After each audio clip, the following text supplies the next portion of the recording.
Basic idea of completing A square. Completing square ಅಂತ ಹೇಳಿದ್ರೆ ಏನೋ ಹೇಗೆ ಮಾಡ್ತೀವಿ ಅಂತ ಹೇಳಿ ನೋಡ್ತಾ ಇದೀವಿ. ಒಂದು ಎಕ್ಸಾಂಪಲ್ ಇದೆ. X square plus 4x minus 5 = 0 ನಾವು ಮತ್ತೊಂದು ರೀತಿಯಲ್ಲಿ ಬರೀಬೋದು. ರೀರೈಟ್ ಆಸ್ ಅಂತ ಬರ್ದೀನಿ ಇಲ್ಲಿ ಅಂತ ಹೇಳಿದ್ರೆ ಮತ್ತೊಂದು ರೀತಿಯಲ್ಲಿ ಬರೀಬೋದು. ಆ ರೀತಿ ಏನಂತ ಹೇಳಿದ್ರೆ X plus 2 the whole square minus 9 = 0.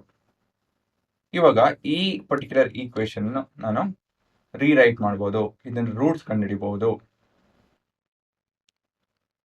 ಆಯ್ತಾ? ಹೇಗೆ ಕಂಡುಹಿಡಿತೀರಾ ಈ ರೂಟ್ಸ್ನ? ಸೊ ಮೊದಲನೇದಾಗಿ ಪ್ರಶ್ನೆ ಬರ್ಕೊಳ್ಳೋಣ. ಸೊ +9 ಬರ್ಕೊಳ್ಳಿ. ಸೊ ಇದೆಷ್ಟಾಗುತ್ತೆ? ಇದು ಎಕ್ಸ್ ಪ್ಲಸ್ 2 ಹೋಲ್ ಸ್ಕ್ವೇರ್ = 9. ಇವಾಗ ಸ್ಕ್ವೇರ್ ರೂಟ್ ತಗೊಳ್ಳಿ ಎರಡು ಕಡೆ. ಸ್ಕ್ವೇರ್ ರೂಟ್ ತಗೊಂಡಾಗ ಹುಡುಗರ ಇದು ಪ್ಲಸ್ ಆರ್ ಮೈನಸ್ 9 ಆಗುತ್ತೆ ಅಂತ ಹೇಳಿದ್ರೆ X plus 2 the whole square, sorry square root cancel ಆಗುತ್ತೆ ಇಲ್ಲಿ ಅಲ್ವಾ? ಸ್ಕ್ವೇರ್ ರೂಟ್ ಕ್ಯಾನ್ಸಲ್ ಆಗುತ್ತೆ, ಪ್ಲಸ್ ಆರ್ ಮೈನಸ್ 3 ಆಗ್ತದೆ ಇಲ್ಲಿ. ಈ ಪ್ಲಸ್ ಆರ್ ಮೈನಸ್ 3 ಹೇಗೆ ಬಂತು ಏನಂತ ಹೇಳಿದ್ರೆ ರೂಟ್ ಆಫ್ 9 ಅಂತ ಹೇಳಿದ್ರೇನು? Which number or numbers should we multiply 2 times to get 9 ಅಂತ ಹೇಳಿದ್ರೆ 9 = ಯಾವ ನಂಬರ್ ಇಂಟು ಯಾವ ನಂಬರ್? ಕರೆಕ್ಟಾಗಿ ಯೋಚನೆ ಮಾಡಿದ್ರೆ ನೀವು 3 × 3 ಒಂದು, ಮತ್ತೊಂದು -3 × -3. ಹಾಗಾಗಿ ನಾವು ರೂಟ್ ಆಫ್ 9ನ ನಾವು +3 ಆರ್ -3 ಅಂತ ಯೋಚನೆ ಮಾಡ್ಬೋದು, which is nothing but plus or minus 3.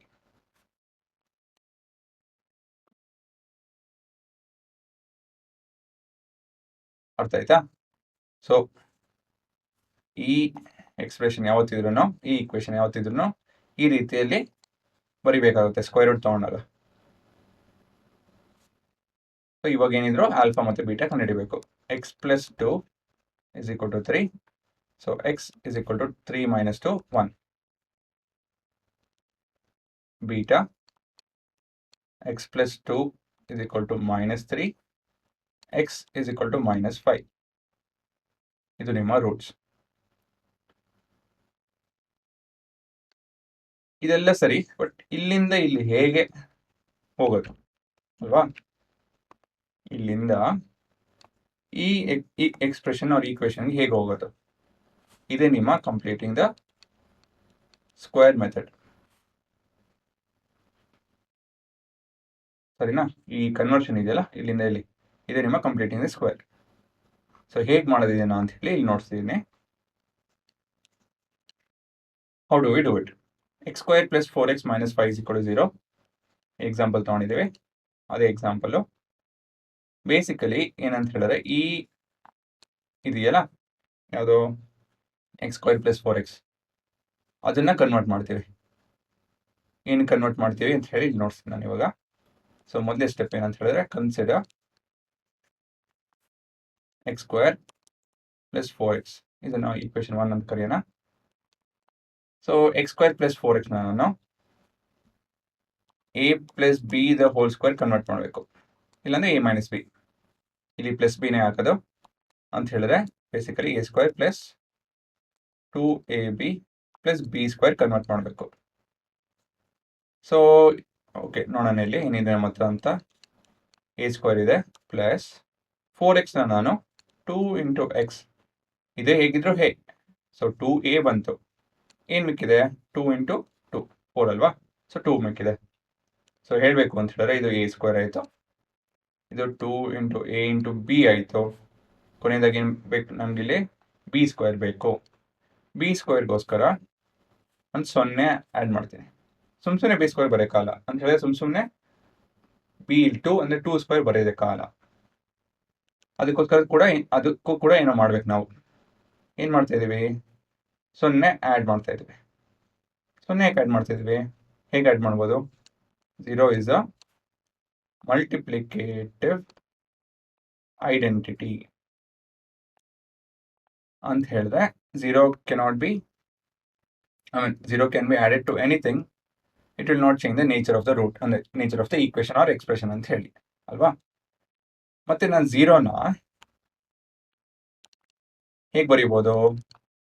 4 minus 4, 9 minus 9, 5 minus 5 ಹೇಗೆ ಬೇಕಾದ್ರೂ ಬರೀಬೋದು ಅಲ್ವಾ. 0 ಏನಂತ ಹೇಳಿದ್ರೆ 2 ನಂಬರ್ ಸೇಮ್ ಆಗಿರಬೇಕು, ಇಲ್ಲೊಂದು 2 ಎಕ್ಸ್ಪ್ರೆಷನ್ ಸೇಮ್ ಆಗಿರಬೇಕು, ಅದು ಒಂದು ಪ್ಲಸ್ ಆಗಿರುತ್ತೆ ಒಂದು ಮೈನಸ್ ಆಗಿರುತ್ತೆ. ಆ ಥರ ಬರೆದಾಗ ಹೀಗಾಗುತ್ತೆ ಆಯ್ತಾ.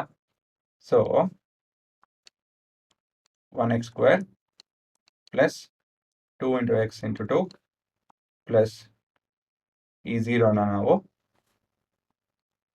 2 square minus 2 square ಅಂತ ಬರಿತೀವಿ. ಸರಿನಾ? ಹೇಗೆ ಅಂತ ಹೇಳಿದ್ರೆ 0ನ 4 minus 4 ಅಂತ ಬರಿಬೋದು, 4ನ ನಾನು 2 square minus 2 square ಅಂತ ಬರಿಬೋದು. ಇವಾಗ ಇಲ್ಲಿಂದ ಇಲ್ಲಿಗೆ ನೋಡಿದಾಗ ಹೇಗೆ ಕಾಣಿಸ್ತಾ ಇದೆ ಇದು? a square plus 2ab plus b square ಅಲ್ವಾ. ಸೊ ಇದು ನಿಮ್ಮ a square plus 2 into a into b plus b square ರೀತಿಯಲ್ಲಿ ಕಾಣಿಸ್ತಾ ಇದೆ.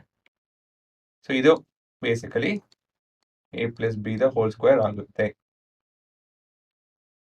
ಇದು ಪೂರ ಎಕ್ಸ್ಪ್ರೆಷನ್ ಇಲ್ಲಿಂದ ಇಲ್ಲಿ ಹಿಡಿದು ಇಲ್ಲಿವರೆಗೂ ಇದು 1x plus 2 the whole square ಆಗುತ್ತೆ. ಮೈನಸ್ 2 ಸ್ಕ್ವೇರ್ ಇದೆ, ಅದನ್ನು 4 ಅಂತ ಬರ್ಕೊಳ್ಳೋಣ. ಇವಾಗ ಇದನ್ನ ನಾವು ಸಬ್ಸ್ಟಿಟ್ಯೂಟ್ in 1 ಈ ಪೂರ ಎಕ್ಸ್ಪ್ರೆಷನ್ ಇಲ್ಲಿ ಸಬ್ಸ್ಟಿಟ್ಯೂಟ್ ಮಾಡೋಣ. x square plus 4 ಬದಲಾಗಿ ಇದನ್ನು ಬರೆಯೋಣ. So 1x plus 2 the whole square minus 4 minus 5 minus 5 ಇಲ್ಲೇ ಇದೆ ನೋಡಿ ಅಲ್ವಾ. ಅದನ್ನ ಇಲ್ಲಿ ಬರ್ಕೊಂಡಿದ್ದೀನಿ ಅಷ್ಟೇನೇನಿಲ್ಲ. ಸೊ ಇನ್ನು ಸ್ವಲ್ಪ ಸಾಲ್ವ್ ಮಾಡುತ್ತೆ ಅಂದರೆ -9 = 0 ಆಗುತ್ತೆ. ಇಲ್ಲಿಂದ ಗೊತ್ತಿದೆ ನಿಮಗೆ ಹೇಗೆ ಮಾಡೋದು ಅಂತ ಹೇಳಿ ಅಲ್ವಾ. ಇಲ್ಲಿಂದ ರೂಟ್ಸ್ ಕಂಡುಹಿಡಿಯೋದು ಇಲ್ಲಿ ಮಾಡಿದ್ದೀವಿ. ಬಟ್ ಈ ಲೆಂದಿ ಇದು ಉದ್ದ ತುಂಬ ಉದ್ದ ಇದೆ ಇದು ಪ್ರೊಸೀಜರ್. ಇದು ತುಂಬ ಅಂತಲ್ಲ, ಒಂದು ಸ್ವಲ್ಪ ಉದ್ದ ಇದೆ. ಏನಕ್ಕೆ ಮಾಡ್ತೀವಿ ಅಂತ ಹೇಳಿದ್ರೆ ಇದು ನಿಮ್ಮ 11th 12th ಅದ್ರಲ್ಲಿ ಒಂದು ಈ ಪ್ರೊಸೀಜರ್ ಉಪಯೋಗಿಸಿ ಅಲ್ಲೂ ಕೂಡ ನಾವು ರೂಟ್ಸ್ ಕಂಡುಹಿಡಿತೀವಿ. ಈ ಥರ ಕ್ವಾಡ್ರಾಟಿಕ್ ಇರುತ್ತೆ ಅಂದರೆ ಕ್ವಾಡ್ರಾಟಿಕ್ಕೇನೆ ಹೌದು, ಬಟ್ ಅಲ್ಲಿ ಏನಂತ ಹೇಳಿದ್ರೆ ಕಾಂಪ್ಲಿಕೇಟೆಡ್ ವರ್ಷನ್ ಇರುತ್ತೆ. ಅದನ್ನು ಹೇಗೆ ಮಾಡಬೇಕು ಅಂತ ಹೇಳಿದ್ರೆ ಕಂಪ್ಲೀಟಿಂಗ್ ಸ್ಕ್ವೇರ್ ಮೆಥಡಲ್ಲೇ ಮಾಡಬೇಕು. ಸೊ ಅಲ್ಲಿ ಉಪಯೋಗಿಸ್ತೀವಿ, ಹಾಗಾಗಿ ಇಲ್ಲಿ ಕಲಿತಾ ಇದ್ದೀವಿ. ಸರಿನಾ? ನಿಮ್ಗೆ ಆಪ್ಷನ್ ಇತ್ತು ಅಂದರೆ ಇದೇನು ಮಾಡೋಕ್ಕೆ ಹೋಗಬೇಡಿ. ಫಾರ್ಮುಲಾ ಮೆಥಡ್ ಈಸಿ ಇದೆ, completing the square method. So quadratic formula ಅಂತ ಒಂದಿದೆ, ಮತ್ತು ಸ್ಪ್ಲಿಟಿಂಗ್ ದ ಮಿಡಲ್ ಟರ್ಮ್ ಇದೆ, ಅದನ್ನೆಲ್ಲ ಉಪಯೋಗಿಸ್ಕೊಳ್ಳಿ. ಅದು ಬೇಗ ಆಗೋದು ಕೆಲಸ. ಇದು ಪ್ರೊಸೀಜರ್ ಗೊತ್ತಿರಬೇಕು, ಕಲಿಯೋದು ನಿಮ್ಮ ಕರ್ತವ್ಯ ಅಷ್ಟೇ. ಸೊ ಪಾಸ್ ಮಾಡಿ ನೋಡ್ಬೋದು.